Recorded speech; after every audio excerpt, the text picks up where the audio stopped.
ნაცემია, ნაცემი. ის რომ გამთენიისას სახალხო კრების აქციაზე ჟურნალისტები ცემეს ნინო ბურჯანაძისთვის როგორც თვითონ ამბობს არ იყო ცნობილი. ITV ჟურნალისტების ფიზიკური და სიტყვიერი შეურაცხყოფისა და კამერების დაზიანების შესახებ პარლამენტის ექს-თავმჯდომარემ ჩვენგან გაიგო და კამერების თვალწინ გულწრფელად გაიკვირვა.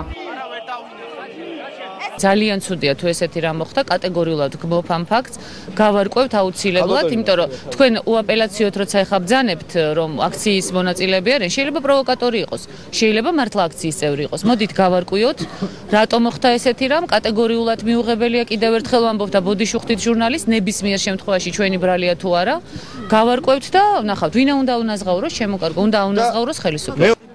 ინფორმირებულმა ბურჯანაძემ მომხდარში პროვოკატორთა ბრალეულობა არ გამორიცხა. სახალხო კრების ლიდერი დარწმუნებულია, რომ ჟურნალისტების მიმართ აქციის მონაწილეთა აგრესია საინფორმაციო საშუალებების არაობიექტურობით არის გამოწვეული.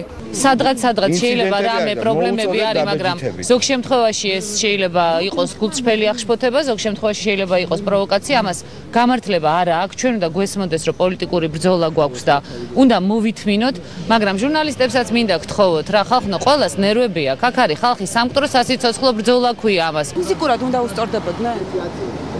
საქართველოში. მიპასუხეთ, კი ან არა, ფიზიკურად უნდა უსწორდებოდნენ თუ არა ჟურნალისტები? ჩვენ მართალი სამშობლოსთვის ვიბრძოლებთ. კიდე გაგიმეოროთ? მართალი სამშობლოსთვის ვიბრძვით. შეკითხვაზე მიპასუხეთ. მთელი ჩემი ცხოვრება ვიბრძოდი მართალი სამშობლოსთვის. კონცენტრირებული ხართ? თუ უნებლიე შემთხვევაა, როგორც თქვენ ბრძანებთ, რატომ არ არის დაცული ჟურნალისტის უსაფრთხოება? რატომ არ არის? რატომ არის დაცულია? არ არის.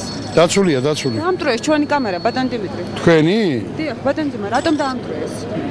ამას მე ვერ გეტყვით. ნამდვილად არ მივესალმები ამ ფაქტს და ამიტომ მე ვფიქრობ იმისთვის რომ კეთილგანწყობა დამკვიდრდეს მედიასა და საზოგადოებას შორის აუცილებელია რომ მათ იგრძნონ რომ ჟურნალისტები აქ ობიექტურად აშუქებენ მიმდინარე მოვლენებს. სახალხო კრებისა და ქართული პარტიის ისტორიული შერიგების მითი ერთ დღეში დაიმსხვრა. გრეჩიხა ბურჯანაძის ტანდემი აშკარად არ შედგა. რადიკალი ქალბატონი დღეს ღიად აცხადებდა, რომ აქციის სადავეების სახალხო კრების ხელშია. ბურჯანაძემ ხალხი 25 მაისს თავისუფლების მოედანზე დაიბარა. 25-ში 12 საათზე აქედან ყოფი ადამიანები და იმედია რომ კიდევ შემოგვიერთდებიან თანამოაზრეები.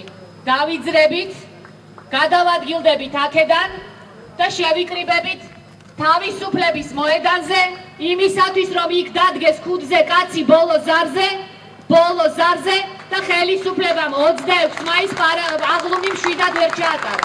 აპირებ 25 მაისს 12 საათზე დავამთავროთ სააკაშვილის რეჟიმი. შეკრების ადგილიავლაბრის მოედანი.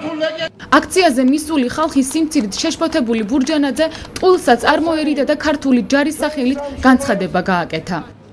ძალიან საიმედო და სანდო წყაროდან ჩვენ მივიღეთ ინფორმაცია, რომ ქართულმა ჯარმა შეთავაზებაზე, რომ საჭიროების შემთხვევაში აწიოს ხელი ქართველ ხალხზე, განაცხადა კატეგორიული უარი.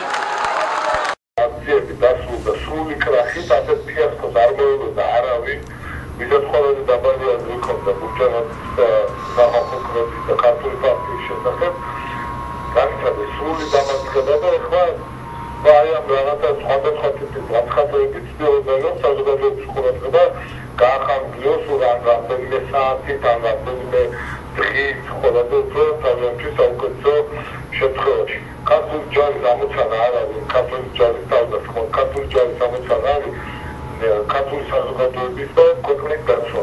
და ბურჯანაძის გახოთ ის პოლიტიკოსი, რომელიც ერთის მხრივ მონაწილეობას იღებს რუსული ჯარის აღლუმებში და მიესალმება იმ ჯარისკაცებს, ვინც არადგურებდა ქართულ ქალაქებს და სოფლებს, ხოლო მეორე მხრივ კი ქართული ჯარის აღლუმის ჩაშლა ცდილობს 26 მაისს.